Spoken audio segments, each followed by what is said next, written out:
Joining us right now is the Moody's auto analyst, Bruce Clark, who downgraded it. Bruce, good to see you. Thanks so much for joining us. Thank you. What was it? What's the problem at Tesla? Big issue is that the company's got a relatively large cash burn, number one. Number two, at the end of this year and early into 2019, they've got about $1.2 billion worth of convertible debt coming due.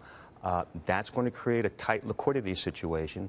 And the thing that we were most concerned about that contributed significantly to the downgrade was the missing production rates. Yeah, I mean, this company burned through $3.5 billion in cash last year, and there's just $12 billion in revenue. Yes, it's a pretty significant burn. But I got to tell you something, we've always expected Tesla to use cash. It's in a very aggressive growth mode, so they were going to have to borrow even if they hit those numbers. So to what extent, in your view, are these solvable problems? And then what's the timeline from Tesla's point of view? The big problem is hitting the production rate. Now, that's an issue that they should be able to address. Whether they're going to be able to do it or not is another story. But it's really hitting that 2,500 per week run rate and showing that it's sustainable, not just that they sprinted in the last week of a month or so. And then they've got to stay on track to hitting 5,000 a week. And that's in just the next quarter, because the company has said 2,500 by the end of March. Correct. And then 5,000 by the end of June. Yes. And will Elon Musk being more on top of it than he has been help? Again, we go back to that tweet yesterday where he joked about bankruptcy. And I just thought, given the real concerns in the market with the debt trading down, I think it hit 85 cents on the dollar yesterday, the most recent debt offering that it did last year, to joke about that just seems illogical and foolish. My words. Understood. I can't really comment on that, but they've got some serious production issues to sort out. So if they don't solve these issues, I mean, how dire is this situation looking years into the future? Is it possible that Tesla might not even exist? I mean, 5-10 years down the road, how bad is this if they don't fix these problems?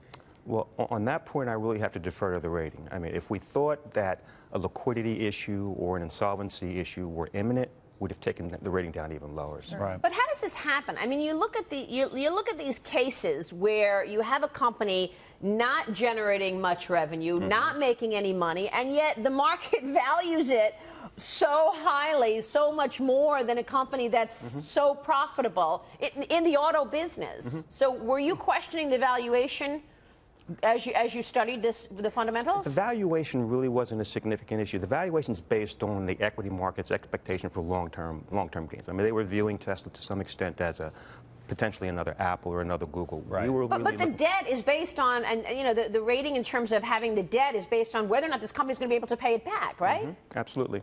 And that's a function more of the fundamentals of the business.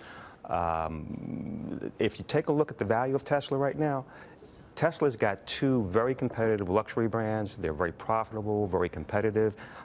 They've got a three that basically the consumer reports and all the valuations are still very strong. And if you take a look at where Tesla is right now, frankly, that's where a lot of the other auto companies hope to be in 4 or 5 years down the road, and they're spending lots of money to get there. The point being, there is some value in Tesla. We're not really looking at the equity valuation, but from a brand standpoint, there's something there.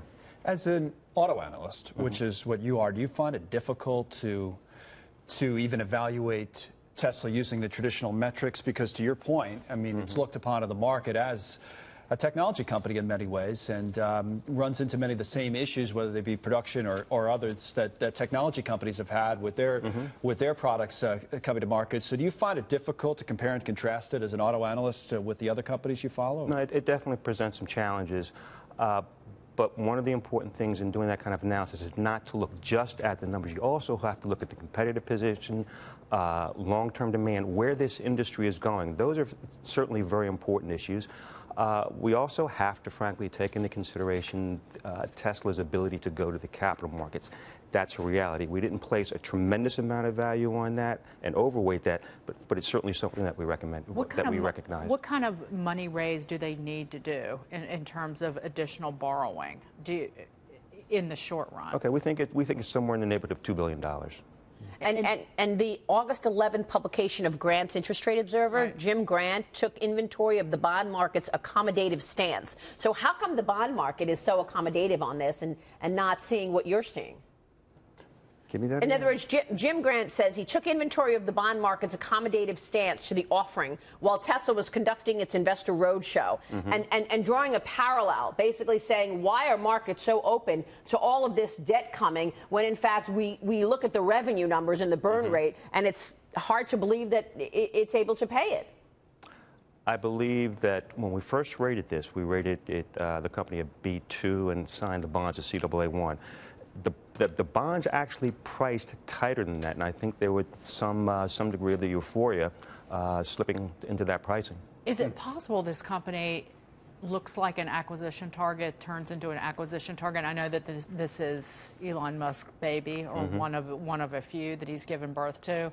Is that a possibility? But because, again, the valuation seems so extreme, even with the stock comp losing about a third of its value recently. Yeah, certainly it's a possibility. It's not something that we are expecting or counting on, but as I mentioned earlier, there's certainly some fundamental value in Tesla with their brands and their position in this market. This is a very important market. The battery Probably electric vehicle think about it Apple more if it has wasn't for Musk. I'm sorry, but to Dagan's point, is that because of Musk that he would never sell his? I can't really, like I said, can't really comment on that. What I can comment on, though, is there is some fundamental value there, and that's certainly It's an important question. Or an acquiring company, the CEO of the buyer wouldn't want to work with him. Well, I mean, because he's a creator, he's an inventor, he's a founder. Yeah, he's a founder. But you know, Apple has a lot of cash. If it won't buy Netflix, maybe it'll buy Tesla. Yep. No, I understand. Meanwhile, there's GM. This morning we've been reporting, Bruce, that GM is going to stop reporting monthly vehicle sales numbers. They say that the 30-day snapshot doesn't accurately reflect the market. Analysts say that the move could obscure broader trends. What's your thought on getting less information now on monthly auto sales from GM? Okay. On a monthly basis, there's a considerable amount of variability from month to month. And it can have some information which may not be as informative as you might like. So from our standpoint, moving to a quarterly basis is really not going to obscure either the transparency or the usefulness of those numbers. How's the auto sector doing in general, in your view? Or can you not look at it as a sector? You got to look at individual. No, you can look at it as a sector. As a matter of fact, we just took our outlook for the global industry from negatives to stable just about 3 or 4 weeks ago. And it largely reflects the fact that we think that global growth is still going to be pretty good, about 3.4%. In the United States, the economy looks good. We're expecting growth of about 2.7%. And the thing that contributed to our negative outlook was concerns about the discipline that would be demonstrated by the auto manufacturers in the U.S. market as it plateaued. That discipline seems to be there. So you put all that together, a relatively disciplined behavior on the part of the auto companies in the North American market, continued growth in China, continued growth in Europe, and a relatively healthy global economy. It supports a stable How do tariffs fit into that narrative? Tariffs are tough for everybody. Yeah. And one thing for context, for over a decade, the auto industry has been moving to a build where you sell mentality. That will help modify some of that difficulty coming from tariffs, but at the end of the day, it would certainly be negative for the industry. All right, we will leave it there. Bruce, great information from you. Hope you'll come back. Okay, thank you. Thanks so much. Bruce Clark from Moody's.